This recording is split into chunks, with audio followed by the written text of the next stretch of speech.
What's going on, folks? Ain't too many people watching. I'm early today. I'm very early today, 6 o'clock. Normally, I go late, like around 9 p.m., and I'm still gonna do the same thing today. But I got to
there we go.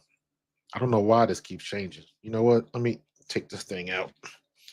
This freaking Jabra, these Jabra headphones be screwing me, killing my audio. That's the second time that's happened. So I just cannot use them anymore. But all right, Baron Sorrell, Shamar Stewart from Texas A&M, big D lineman. He ran a 4.6 flat, and then the second one he ran a 4.59. So slight improvement. But if you a big guy and you under 4.6, that's incredible these days. Princely Uman Milan from Ole Miss, defensive line number 71. He ran a 4.76. I ran a 4.76 at my combine as a running back. So that just lets you know these boys is moving. How much things have now, mind you, when I had my pro day at my school at Eastern Kentucky, I ran a 4.48. So just the nerves, and I didn't have good shoes, or I didn't have none of that stuff. No, I didn't bring track shoes. I didn't have any special turfs. I didn't have none of that stuff. My first time running on turf like that, I wasn't used to that. Wasn't used to the feel of it because that turf was soft at the time. And he's got a long stride. Wow, 4.76. Then he rounds a 4.72. Princely Uman Milan, defensive line from Ole Miss. So James Pierce, the guy on my screen, still has the best 40 time.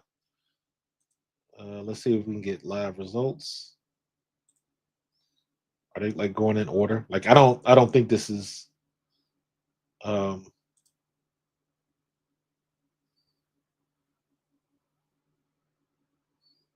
if I go all. Yeah, see if it gives you the best times, but it just lists everybody in order. It's not any all right, David Walker just ran a 4.69 defensive line. So I want to see their tracks. Let me see. See if I can. All right, do that. Let me see. David Walker. And Central Arkansas. Okay. 6'1", 263. And he just ran what, a 4.7 something? So that's not bad. He just ran a 4.70. That was his first run.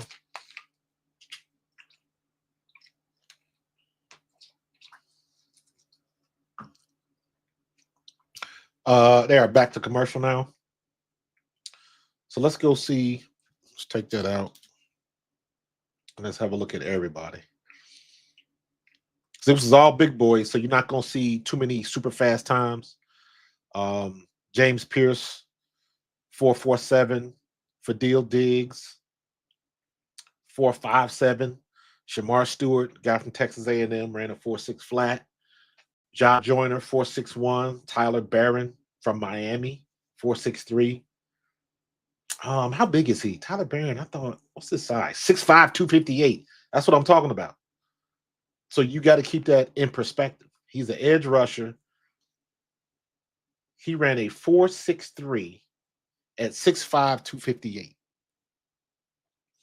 So don't get so caught up in the times. There are going to be times that are going to fluctuate, but you got to keep it in perspective in the size. And this guy is 6'5", 258 and ran a 4.63. You know what I mean? So that is ridiculous. Let's see what else we got. We got Landon Jackson. I just saw him, edge rusher from Arkansas. He ran a 4.68. Another guy, 6'6", 264, and ran a 4.68. Now, just to keep this in comparison, think about how big Jordan Davis is. And he ran a 4.7. Jordan Davis is like 330, 340 or something like that. So when you put that into perspective of how big they are and you compare it to other positions, man, it's ridiculous. It is ridiculous. Let me see. Let me fix this. I'm going to put a banner at the bottom. Let me see. We will still be live at 9 p.m. EST.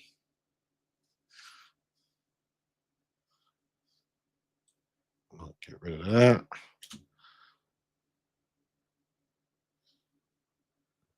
Get rid of that. There we go. Save and scroll. There we go. Well, we got somebody in the comments. What's up, KB? JD40 was incredible. Yeah, absolutely. Now they're showing, they're kind of going through some highlights from the day. Ooh, this is a big boy moving. Good Lord. Who the hell was that? You're going to have some tree trunks.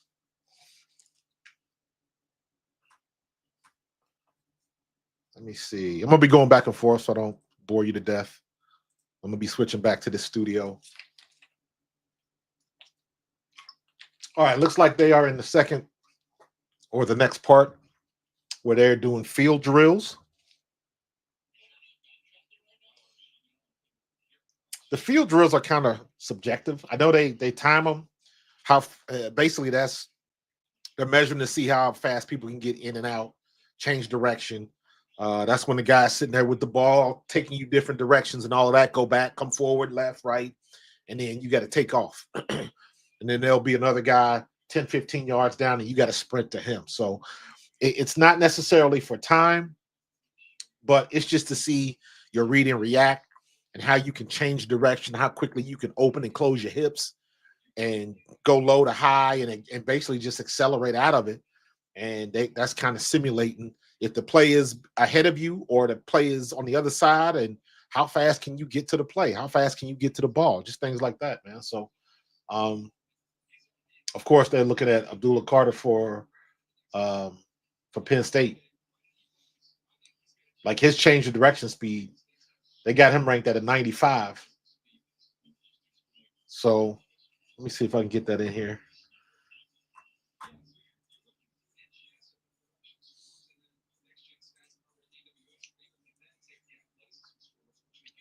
See, I don't understand all these scores and stuff like that. I mean,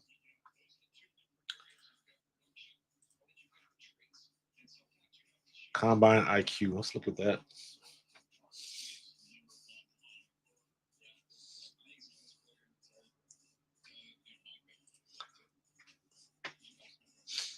All right, this is the Combine IQ. All right. So day one.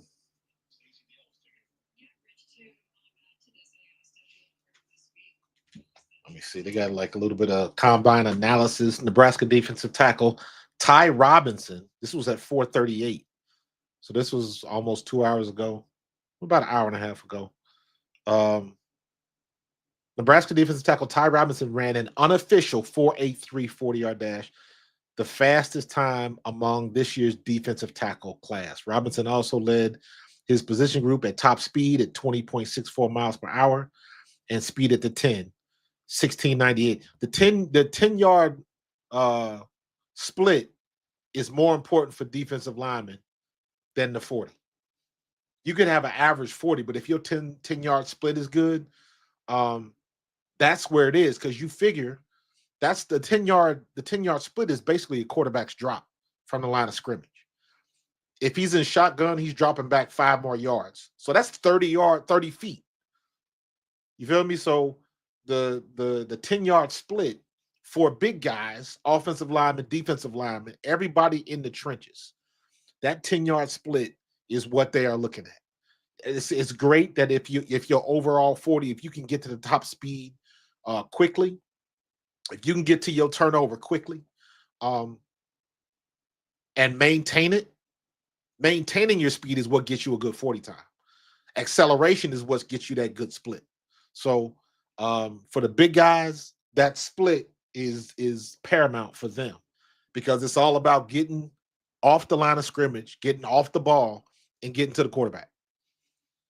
And that's about 10 yards worth of space. So that's very similar to like what I say about QBs when I always say like the long ball is overrated. When people talk that stuff about Jalen Hurts and things like that, the long ball is overrated because how many quarterbacks are going to throw the ball 60 yards down the field? It happens every now and then.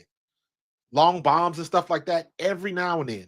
Most of your plays happen between 15 and let's say 25 to 30 yards. That's it. Anything longer than that, usually it's a short to mid pass play, 10 to 20 yards, and then your playmaker makes the play. That's it. So it gets a little bit overblown, but in relation to like the stuff we watching now, it's all about changing direction. He slipped, kept his feet, he slipped again. He slipped twice. Or he didn't plant his feet right. Keep your head up. Keep your head up. What? Like the defensive lineman, they go in direction, and a couple of guys they didn't even really stumble, but you can tell they kind of lost their footing, because what you do is when you get your speed up, you have a tendency to lean over. You lean into your run, but when you change in direction, that's not good, because that can take you forward and make you get to the ground. And this drill right here, they want to see you get square. They want to see you have balance, low center of gravity, because they want to keep, they want your shoulders up. They still want you to have your side to side and lateral speed, inside, outside, going forward, coming back, especially going backwards and opening your hips and running with the play. That comes into play a lot later with the DBs and the safeties. But the big guys, if you on the line of scrimmage and you engage and you going down to your right, and all of a sudden you see the running back cut back and he's past you, you got to open your hips and run and see if you can get to the play, because you never know what's going to happen. So that's the type of stuff that they look for, man. So, and then they start out on the ground. They start out like in push-up position, and they looking up, and then they got to hop up and go. See, now this guy, he's 6'6", so he had a great 40 time for somebody his size. But in changing direction, moving, staying lateral, that's hard for him because he's so tall. You'll notice tall guys, when they get low, they bend over. They don't bend at the hips. They don't bend like not bend at the hips.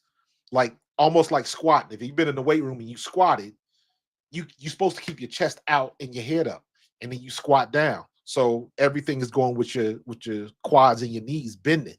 But when you bend over, that's when you lose balance. Where your head goes, your body will follow. So stuff like that, and especially when you go in full speed, here's gonna be another guy. This dude from Egypt. I forget what his name is. They just talked about him. He's from Egypt. Didn't start playing organized football until he came to the States in 2019. So he's only been playing organized football for 5 years, and he's about to be drafted because he's huge, he can move, and he don't know no better. He's just like Jordan Mailata.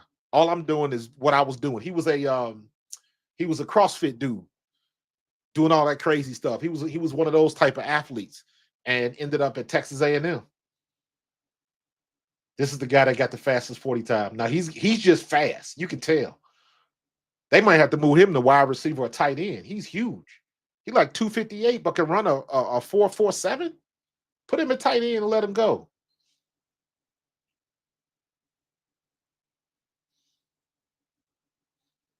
See, I ain't have all this love, man. They got shoes specially for the turf now and all that type of stuff. I ain't had that type of love, dude. I don't even remember what the type of shoes I was running in at that particular time when I was at the combine. Let me see. Scroll to view more. Oh, damn. Okay. See what you did there. Okay. Oh, it's okay. So they get. Oh, Lord.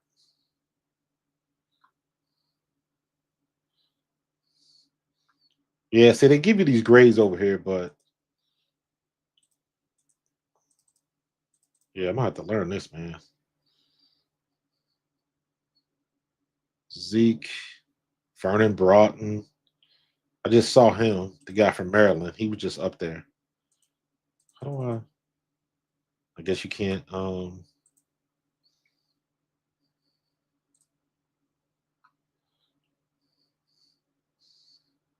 James Pierce, Fadil, Shamar, Ja, Landon Jackson. That was the guy. That was the big guy. David Walker, just a 4.69, Central Arkansas. I just saw him. 6'1". So somebody like that, it's not as hard for him to get low. Let me see. Let me switch my glasses. All right, we're doing something different now. Let me see. And anybody else? Antoine Powell Ryland. I saw him. He ran a 4.70 flat. He had a good time. 6'3", 258. So basically he's 6'3", 260. And ran a 4.7. I mean, that's still pretty damn fast, man. That's still pretty fast. So let me see what we got now. Well, these don't help too, man. I'm gonna be switching glasses all damn day. And let's see. There we go. Should have kept them on the first time. What else we got? Who else is going? Commercial. So I can't wait to the running backs. I think the running backs are going to be on Saturday. Running backs and wide receivers, the skill position. That's what everybody want to see. Turn this off real quick. What's your concern about Abdul Carter stress factor in his foot? And the doctor's saying they're against surgery. Could that be a problem down the line for Carter? I mean, Carlos, that's a concern for every athlete that competes. It doesn't matter. It doesn't matter. That could be a blessing in disguise that they discovered it early. And it doesn't happen when he's in camp or something like that. But Abdul Carter was arguably one of the best athletes in the draft. So I don't think he's going to have his pro day at Penn State.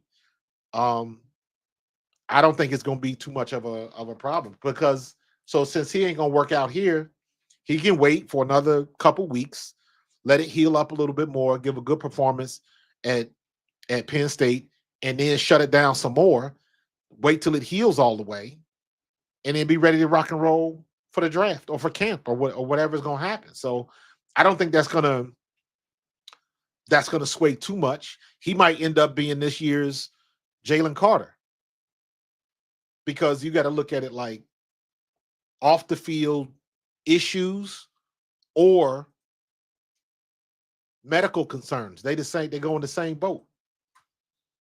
They go in the same boat because at the end of the day, all it's going to do is make a team hesitate on drafting you. So, because you got to think about it like this, and I use Jalen Carter as the example. All 9 of them teams that passed on Jalen Carter are kicking themselves. All of them. Let's go back real quick. Let me see. NFL 2024 draft order.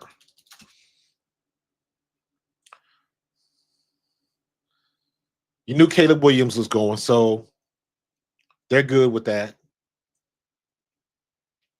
The Bears weren't going to draft Caleb Williams. What's up, Kev?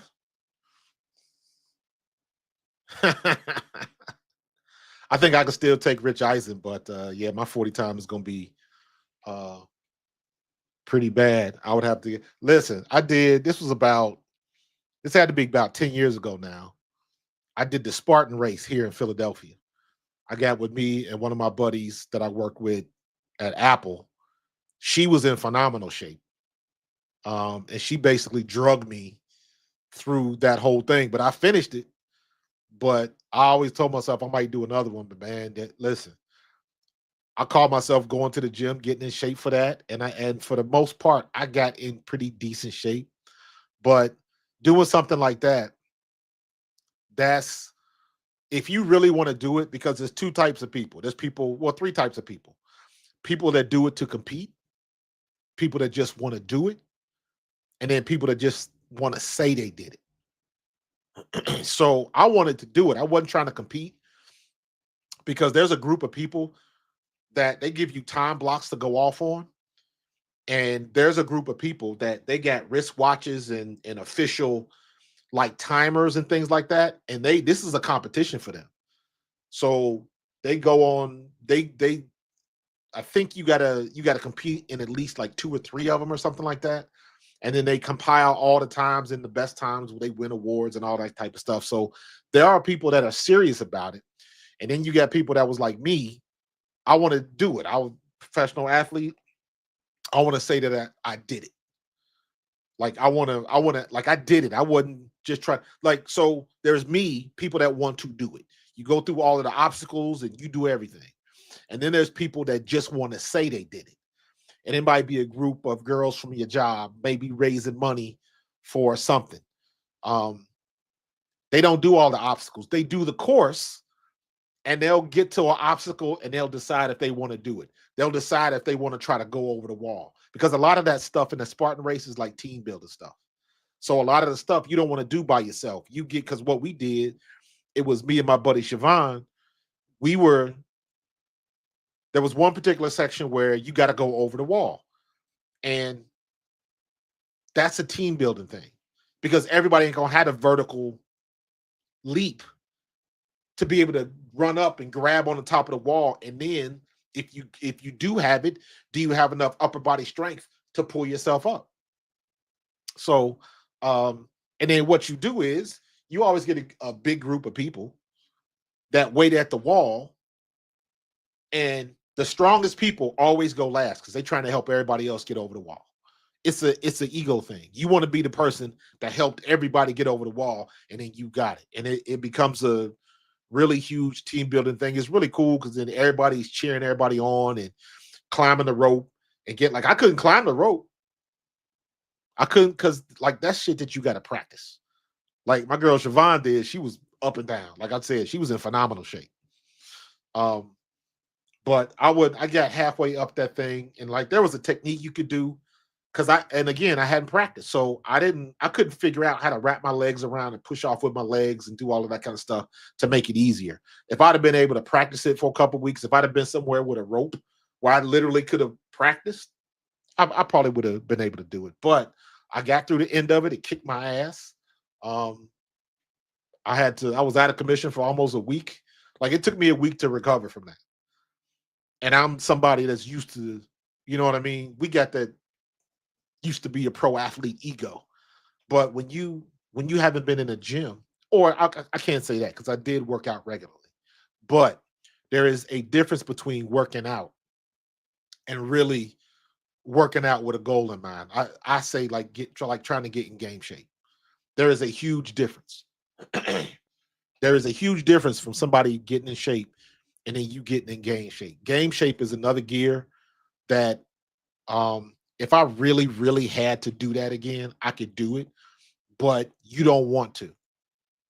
You don't want to have to do that. You don't want to have to get in game shape because that's a commitment and everything else has to go by the wayside because it's a mental thing and you mentally you got to get yourself to a place and nothing gets in the way. And it's easy to do that when you're young. When you're older and you get bills and you get family and kids and things of that nature, it's a little bit more difficult because you cannot ignore those type of distractions. When you're young, you can.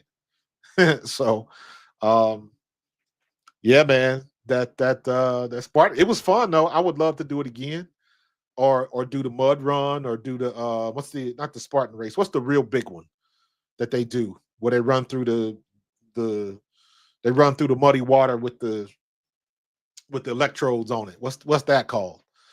I saw it because that I used to watch them videos, and that's what got me started. I was like, damn, do they have something like that here? But the only what was it? It's the Spartan race and it I can't remember what the other one is called. And the other one is really the more popular one. But that is like that thing is a beast. Let me see if I can figure it out. Spartan event, Spartan race. There's another one. Is it the mud run? Tough Mudder. That thank you, David. Appreciate you, David. Tough Mudder. Tough Mudder was the one that I started watching on YouTube first. And I was like, man, that's looked like that's cool as hell. So I looked into that, and the only place that they had it was okay. So this was before they didn't have them in Philly. They didn't have them in Philly, and this is in Coatesville, PA. So that's not Philly. So um and at the time when I was looking into it, it was I can't remember where it was. I know in Philadelphia um there's a huge paintball facility, and that's where they were having it. Because I used to work with some guys that used to go up there every year to play paintball. And it was like a whole day trip because you had to go an hour or so into Pennsylvania. But like I don't think Coatesville is not Philadelphia. That's on the outskirts. I'm about to look it up on the map. Man, I done got off on a tangent. Who's defensive line? All right, linebackers are up now. Are they running 40s? The linebackers running 40s? Let me see. Coatesville.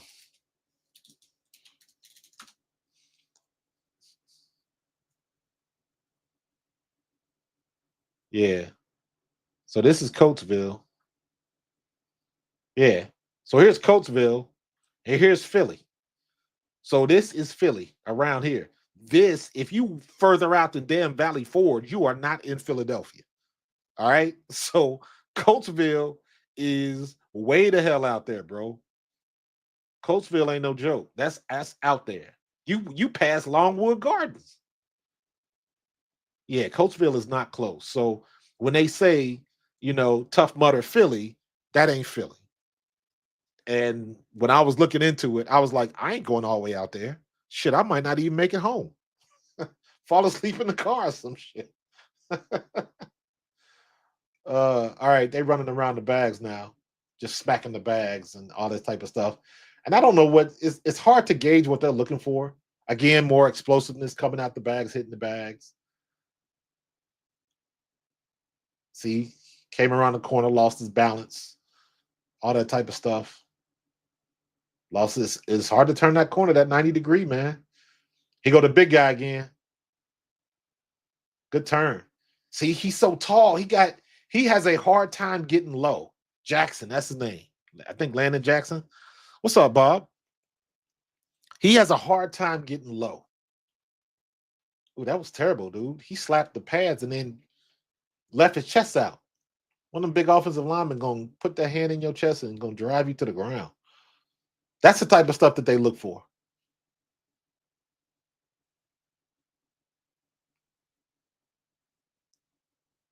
Because some of my friends, when I was with the Eagles, like one of my boys, Willie T. Willie T used to take martial arts, and they used to all that hand motion when you going up against receivers and all that hand slapping. These guys be taking martial arts, man, because you gotta be able to do that, get hands off of you, come across, swim. That's a mental fight, and you got to remember all of that stuff is happening in the span of maybe 2 seconds. Really, just one. Because if Jordan Mailata gets his hands on you, it's a wrap. And a lot of that stuff is technique, man.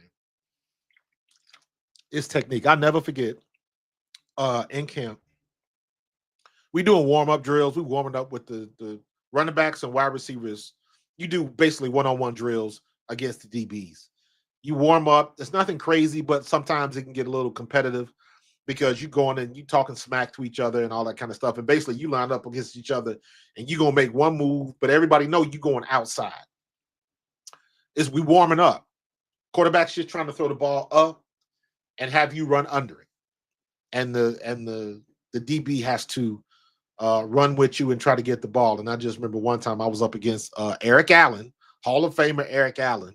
And he just lined up. He clowning me like, you don't want none of this, Rook. And of course, I'm like, put that inside foot up, drop that back leg. I'm standing like a wide receiver. I'm going to get out on him. Man, I took that first step. That joker took one step up and put his hand in the middle of my chest and jammed me. And I was like, oh, shit. Like, oh. I wasn't expecting that, but he threw off my whole balance. It took me 3 steps to go 1 yard. To get off the line of scrimmage. It took me 3 steps because I had to stop myself from going backwards when he jammed me. Then I had to switch legs because you naturally do that. You got to take that next step, but that next step went nowhere. And then that third step where I finally went forward got me back to the line of scrimmage. So I took 3 steps to go nowhere. But stuff like that is the little technique stuff that they do, that these guys do, man. Pro athletes, DBs, Quignon, and all of them. That's the stuff that they can do that they don't talk about on TV. That's the stuff that they can do. So it was that was eye opening. That was eye opening. Now they doing like they going through the bags again. So I'm confused. What are they doing? So okay, they slap the bag, then they spin around the bag, then they gotta go tight. I guess touch the ground on the last bag and get around it. Spin, come back, get underneath it, and then I guess they trying to get to that quarterback as that last bag. See, it's hard to when you spin around that bag. When you spin, the important thing to do is get your head around as quickly as possible because you can tell when these guys spin, and if they go too wide. Now this guy tried to cut the corner, and he tried to lean too much on it, and he lost his feet, and he just looked like he was sliding to second base. Good spin, nice, stay tight. That was a good one. That was a good rep right there. That was a good rep right there. And see again, this is really not about time. This is just to see how your eye. He spun tight, but he left his feet. That's not a good idea to have at the end of that drill on the logo where the paint is, because everybody's slipping the same way.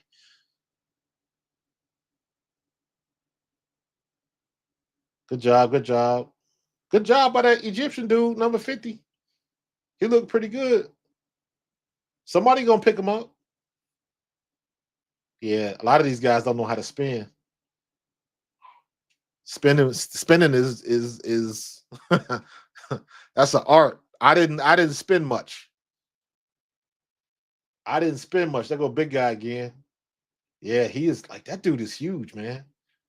Just put him in so he can block punts. He can block punts behind the line of scrimmage. That's how tall he is. So, what's up, Cody K? What's good with you?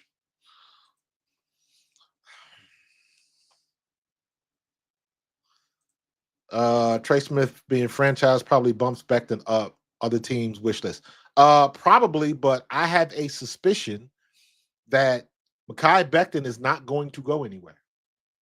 I just got a feeling with everything that he went through in New York, and then he comes to Philly, and then he has such a good relationship with Jeff Stoutland. He don't want to go. Is for him, I don't think it's worth the money. If he gets anywhere close to where Howie Roseman thinks it's doable, he's gonna stay.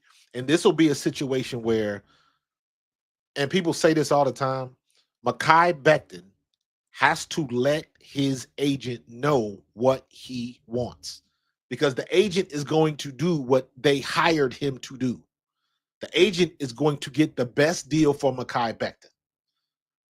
So if Mekhi Becton wants to stay in Philadelphia, then that agent has got to dumb down that deal and make it work so he can stay in Philly.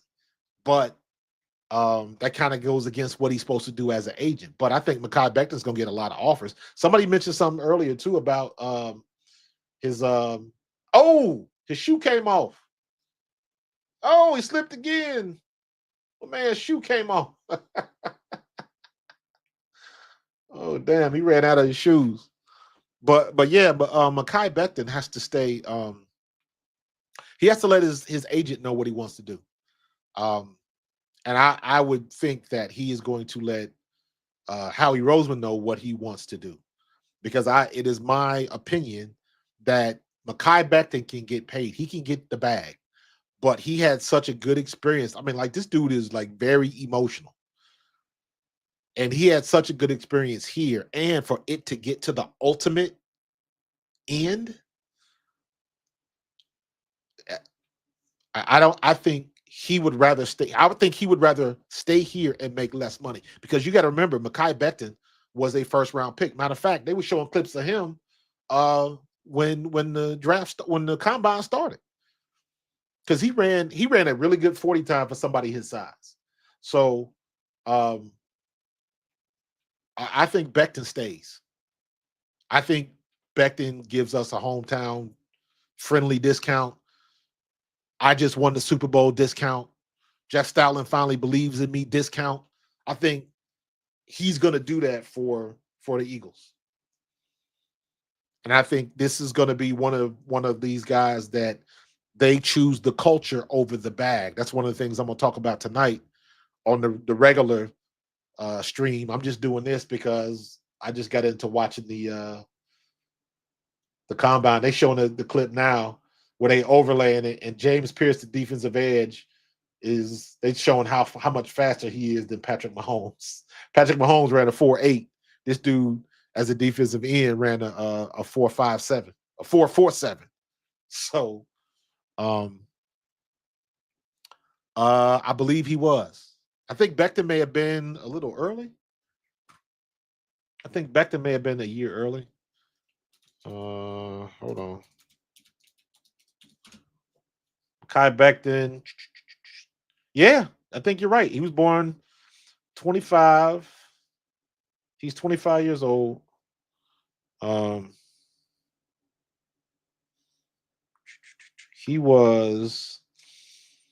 He came out in 2020. He was the first pick in 2020. Becton was selected in the first round with the 11th overall pick by the Jets in 2020. So, and then Jalen was, why did I think Jalen was 21?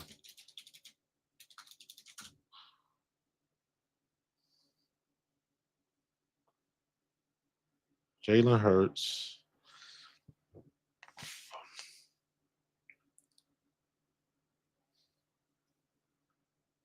Yeah, same draft class, 2020. You're right. Yep, yep, yep, yep.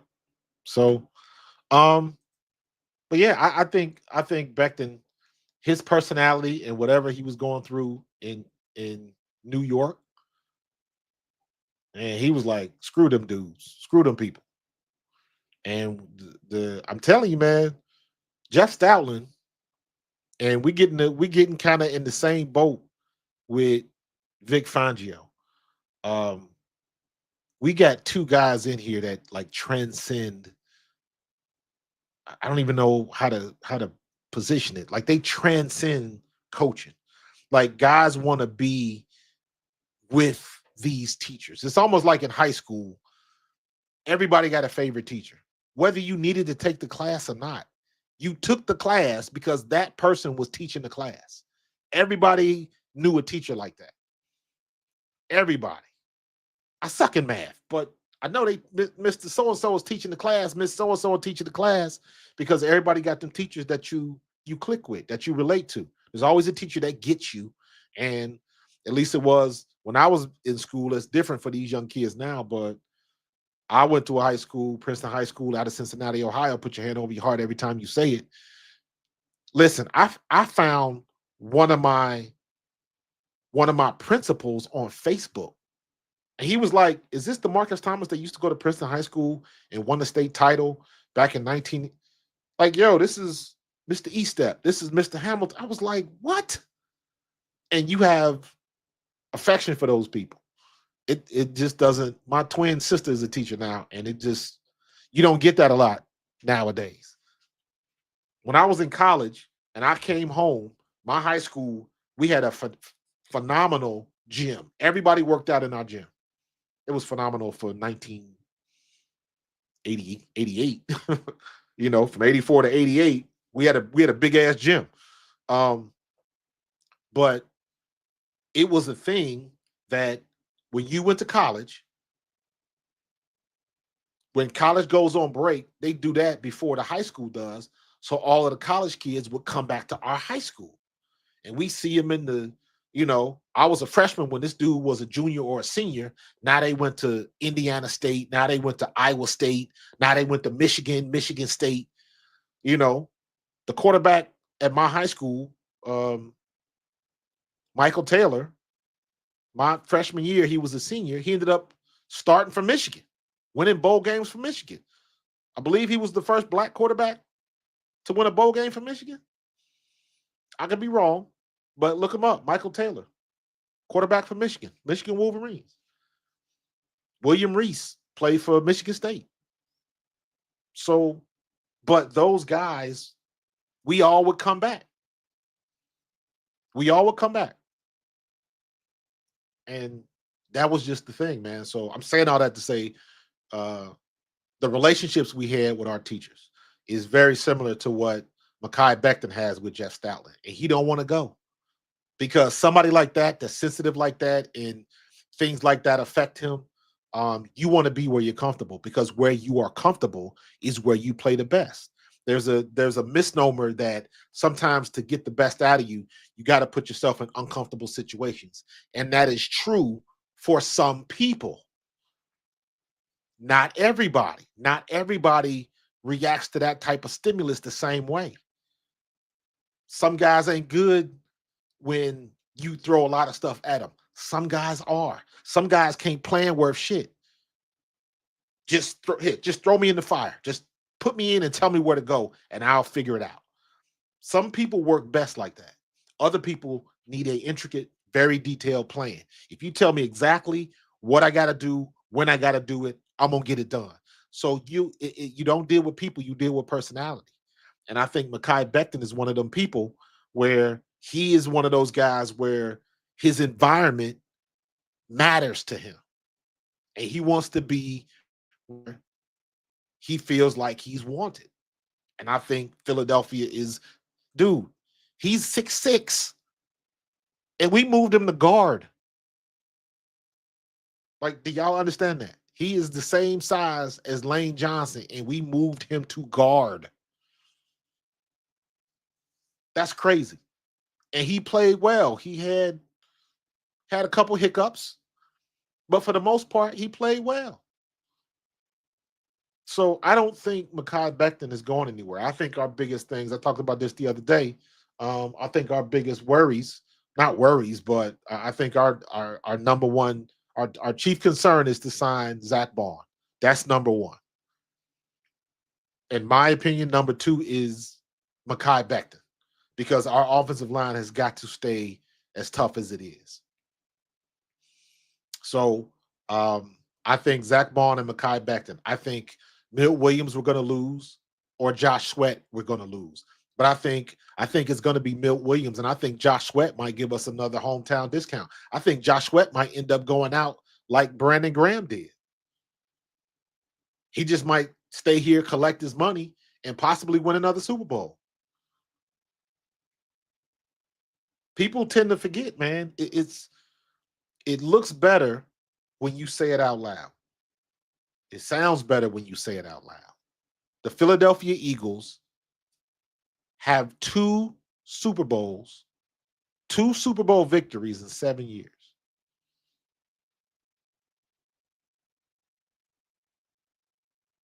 Right? Think about it. 7 years. 7 years, 7 seasons, 3 Super Bowls, 2 victories. That's pretty damn good numbers. Seeing as how long it took us to get our first Super Bowl, not our first championship, mind you. We did win a championship before they called it the Super Bowl, but people tend to forget that. Yeah, man, Carlos, bruh. That's a big boy at guard. I don't think people understand how difficult that is for him to be at guard. At that size is ridiculous. When you play guard, you got to move your feet. You got to be able to move your feet. Why you think Jason Kelce was so good? Jason Kelce was a damn running back when he got to Cincinnati, University of Cincinnati. And what you call it? His brother Travis wanted to be a QB, but they had that type of ability. You can tell. You can look at Travis and say, and you already know Travis can hoop.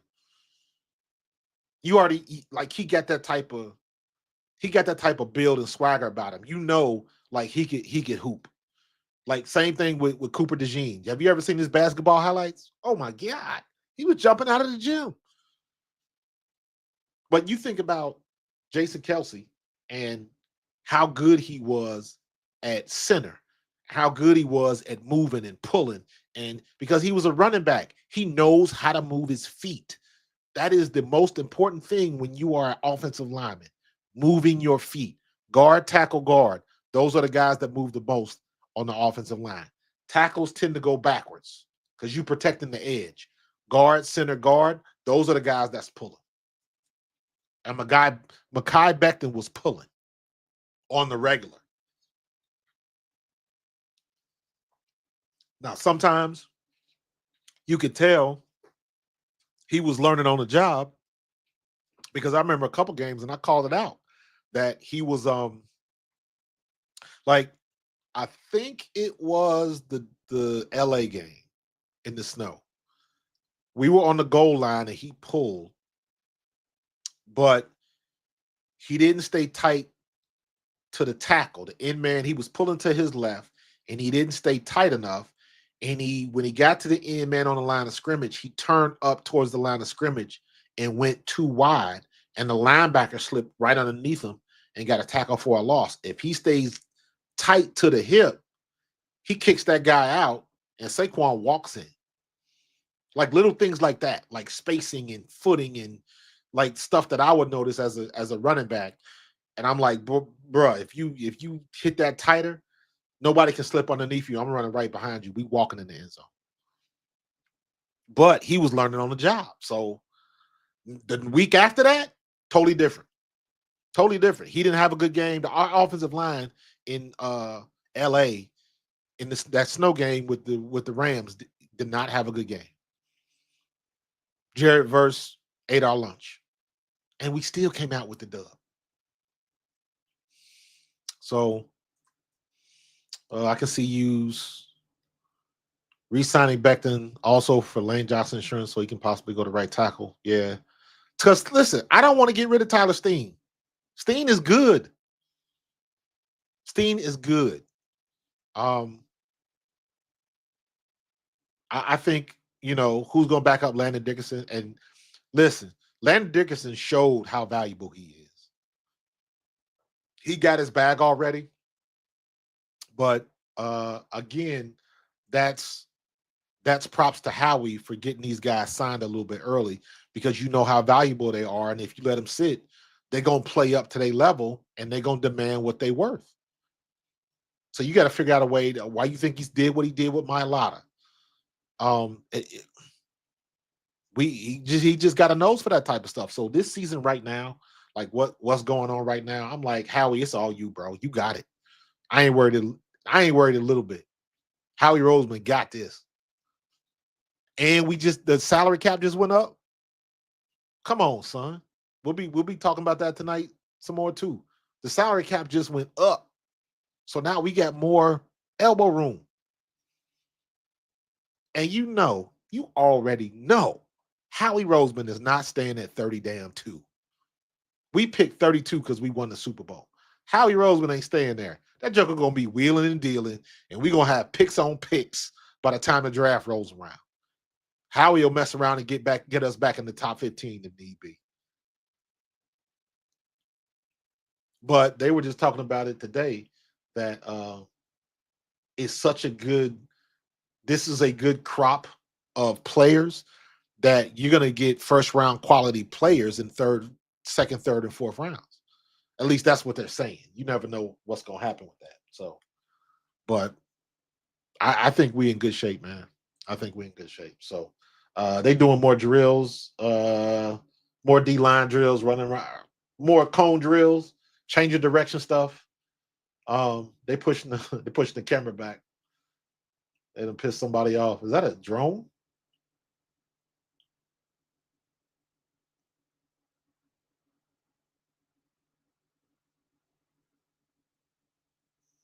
Yep.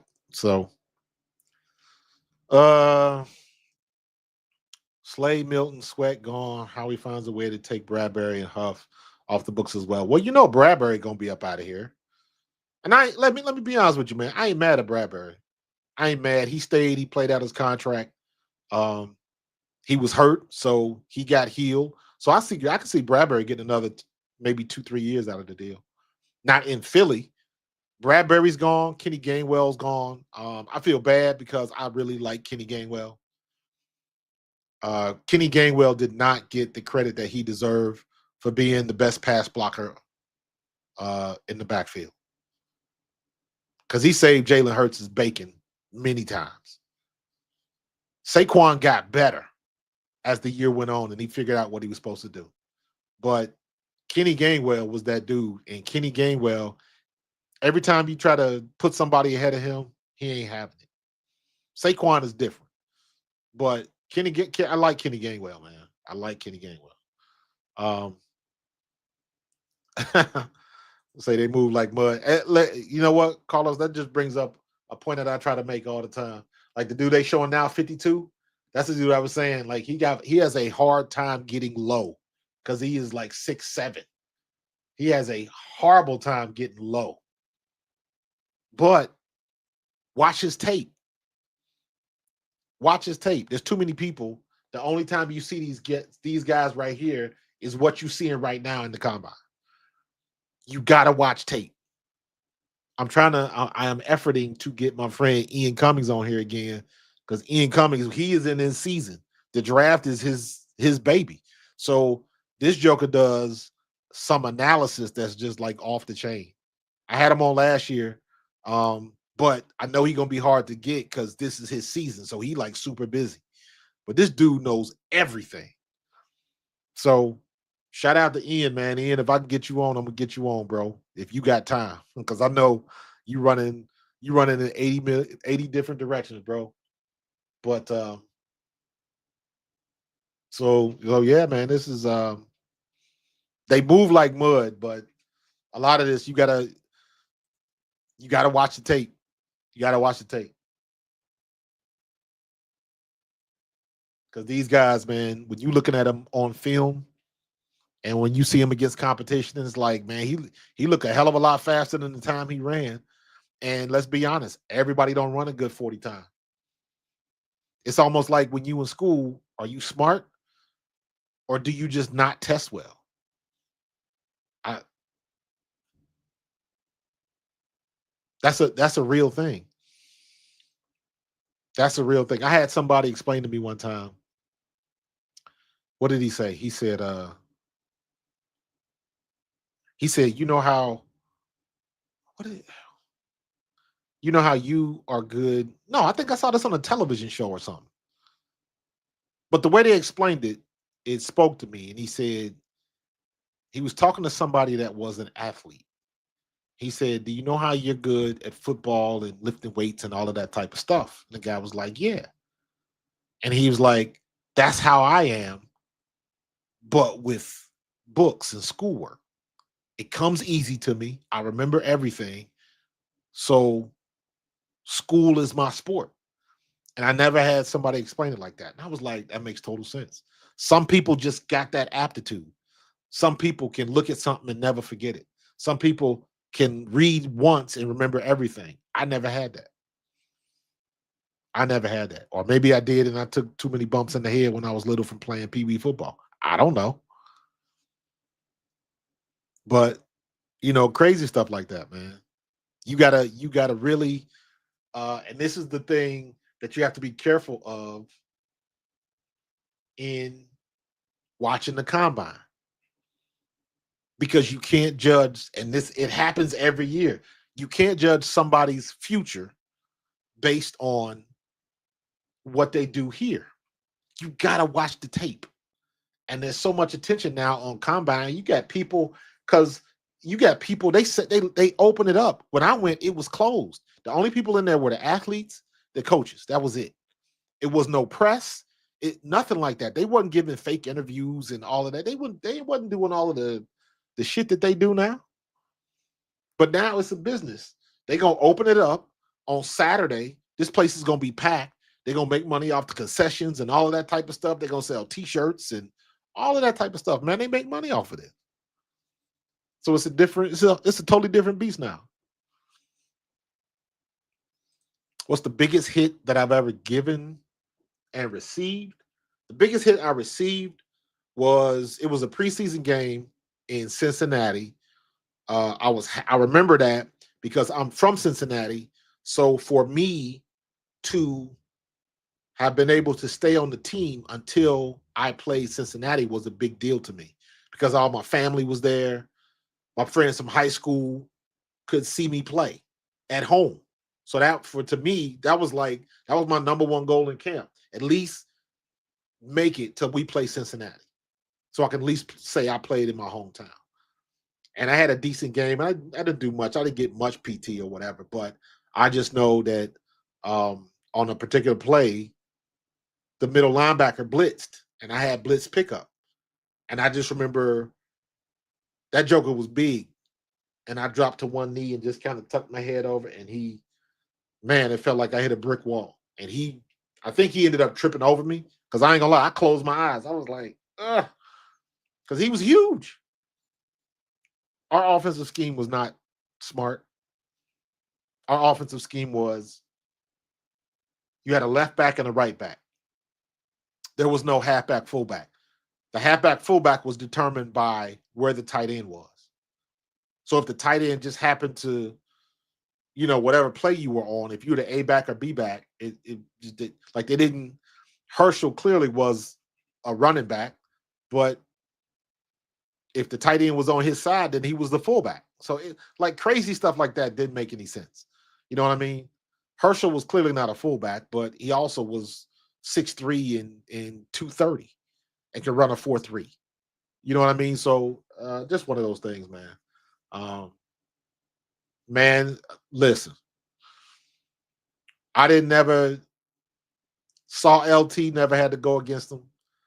Listen, I told y'all before, man, I was that dude that They traveled me to all the away games, but never activated me. It was me, Herschel Walker, James Joseph, Heath Sherman, and Vaughn Hebron. Vaughn Hebron was the other rookie. Me and Vaughn Hebron, and I've told this story before, me and Vaughn Hebron made the Eagles as free agent rookie running backs. Both of us. And they kept both of us on the active roster. That never happens.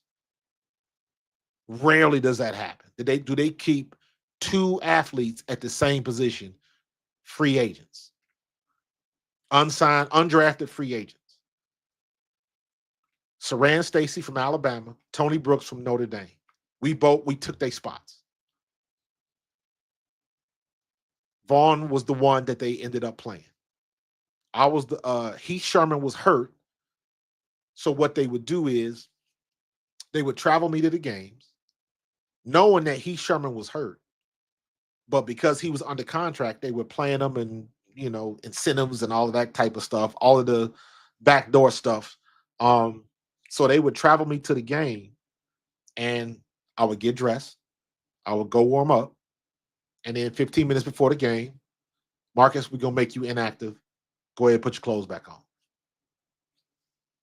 Every game. And if those of you who've been following the Eagles for that long, if you remember in 1993, we had horrible injuries that year. Randall got hurt in week 7, I think it was, against the Jets. Seth was dinged up. Byron Evans broke his ankle. Kenny Rose fractured his ankle. We had injuries everywhere. And I remember I got to practice early one day, and I went to Kotite's office and I was begging him to let me play on special teams. Just let me play so Seth, our captain, Seth Joyner, didn't have to run down on kickoff coverage. Like, there's no way that should have been happening, but he wouldn't do it. He wouldn't do it. Now, as a rookie, and I don't know nothing about nothing, I'm like, they don't want to let me play. And you get that attitude, but knowing what I know now, it was the money thing, and that was Norman Brayman. He was a cheap dude, and if I play, they got to pay me, and then if you play X percentage of the snaps, you get a bonus and all of that kind of stuff. That's one of those things that they put in undrafted free agent contracts to spice it up a little bit to make it look good for you. If you play this amount of snaps and you'll get, X amount of dollars in bonuses and all of that type of stuff, the incentive game. But they didn't want to pay that money. They didn't want me to, if they would have activated me, that means they would have had to make Heath Sherman inactive. And they still would have had to pay him. So, and I'm sure there's some other things that was going on behind the scenes that I don't know about, but I could have helped. And one of those things. Who's the best athlete you played with? Herschel. Point, period, in the paragraph. Herschel Walker. Herschel Walker, all the stuff you heard about him doing push-ups and sit-ups before practice and all of that shit is true. It was not true that he didn't lift weights. He did lift weights. But Herschel would go in and put 225 on the bar and just rep it out. That's it. He wasn't going to throw on 405 or nothing like that and max out. He never did that. But the push-ups, the sit-ups was real. We were in Dallas one time, and I got this on a videotape somewhere. I don't know where it is. Probably destroyed or maybe get messed up in the flood or something. But I had my camera down in Dallas. Herschel Walker was warming up. He was facing the wall and had his legs straddled because the whole ballet thing with Herschel was real. Herschel was incredibly flexible for somebody his size and his build. And his chest was about 3 inches from the wall and his legs were straddled. And he was just facing the wall and had his legs straddled. And that was just stretching. Like, Herschel was crazy. And there was one day in camp, it was Mark McMillan, little mini Mac, was the DB. Mark was as quick as hell. And him and Herschel got to talking shit in practice one day, and they wanted to race, and I think they had 10 grand on it. So after practice, we used to practice right by the stadium. They had a field with, where we practiced. So they had 40 yards marked out, and everybody was talking about this. So it was everybody was lined up for 40 yards on both sides. We basically made an alleyway about 15 yards apart. It was plenty of room for them two to run against each other, by each other, and we lined up. And I think they raced for about 10 grand or something like that. I don't know. There was money on the line, but maybe 10 grand is a little too much. I don't know exactly how much it was, but we lined up and they raced, and Herschel Walker whooped his ass. Herschel Walker got out and was so fast. And I'm saying that Mark McMillan was not slow by any stretch of the imagination. But Herschel was just that dude. Herschel was a freak. Period. So Herschel was probably the best athlete I played with.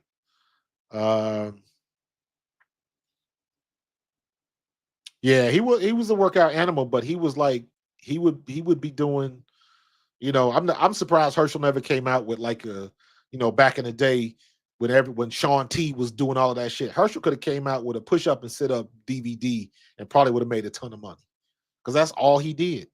He didn't do none of that. Herschel was the epitome of naturally strong. He was a country boy, lifting hay bales and all of that shit. Country strong. That's what Herschel was. Look it up in the dictionary. You'll see a picture of Herschel Walker. So now the other after play political shit, I ain't know nothing about that. So, but yeah, Herschel was a beast, man. Mark McMillan. Yeah, Mark McMillan, man. Little Mini Mac, EA, Andre Waters. We were scared of Andre. Because we were scared he's gonna try to knock our head off. Wes Hopkins. Wes Hopkins was no joke. Yeah, man.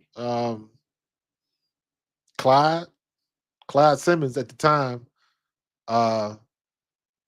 Boomerang had come out. Take y'all back, for those of you who know, Boomerang was the Eddie Murphy movie with Halle Berry. And Boomerang blew up. That was like the biggest movie in the theaters at the time. And there's the scene in Boomerang where Eartha Kitt was like, Marcus, like saying it like that. And after after Clyde saw the movie, that's what he would call me, and they would tease me like that. So it was crazy. I did not play with Steve Atwater. Steve Atwater played in Denver. So yeah, Boomerang, man. That was the movie, man. That's when Holly, if you remember, Halle Berry's first movie, she was a crack addict with Samuel L. Jackson in Jungle Fever. Spike Lee joint. Samuel L. Jackson played Gator, the drug addict brother of Wesley Snipes. And his girlfriend in the movie was a cracked out looking Halle Berry. But if you remember, Samuel L. Jackson's first role was as the thief in McDowell's in Coming to America. Man, don't get me going down this damn rabbit hole, bro. Don't get me going down this rabbit hole, man. Stuff like this. So, all right. I'm gonna get up out of here. We've been rocking for about an hour and 10 minutes. I still got to get some stuff ready, give me something to eat, and get ready for the real live stream, the real Pro Fan Talk at 9 p.m. Eastern time, man. So I'm gonna get up out of it. Maybe we go back. We can go over some more movies and stuff. I'll tell you some more. You know what? I got it saved somewhere. I'll look for it so I can show it on the next stream. Is I found my combine scores. I found it on a website, and I think I saved the link for the website. I got to look for it, but I'm gonna get up out of here, man. I'll be back again tonight. I just wanted to get on because I was watching the combine and it was interesting. So I'm definitely gonna do that when the skill positions go up if I can. I know I'm not gonna be able to live stream tomorrow night because I have a family function to go to. But definitely Saturday afternoon I'll probably be streaming. Um, and oh, I did get it. Let me put this out there now. I'll be promoting it pretty soon. I did get I'm gonna have Dave Spadero on with me next week, next Tuesday. Next Tuesday. I'm going early. Next Tuesday at like 6. So I'm gonna be going early on next Tuesday, 6 o'clock, 6 p.m. I was trying to get into Kobe, but schedules wasn't aligned. So I'm gonna try again with that later. But Dave Spadero will be on with me next week. And I'm gonna try to hook up with a couple other fellas, man. So I'm gonna get up out of here, man. Appreciate y'all, Carlos, David, um, everybody that was on, man. Appreciate the questions, Cody K, Bob Brown. Appreciate y'all, man. KB, come back at 9. Come back at 9. So I'm gonna be chilling. Had some fun with the combine. Now that was fun. I look forward to doing that again. But tonight we're gonna talk about the real. We're gonna talk about the salary cap with Howie. Check out the video I just dropped a couple minutes ago. Let me see. Let's see if I can get y'all to let me see if I can get y'all to at least let you see the thumbnail.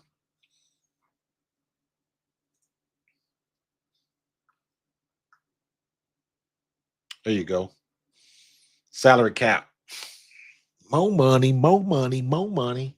More money to play with, y'all. So, all right, let me get up out of here. I'm gonna see y'all again tonight at 9. Don't be late. All right. I'll let y'all later. Peace.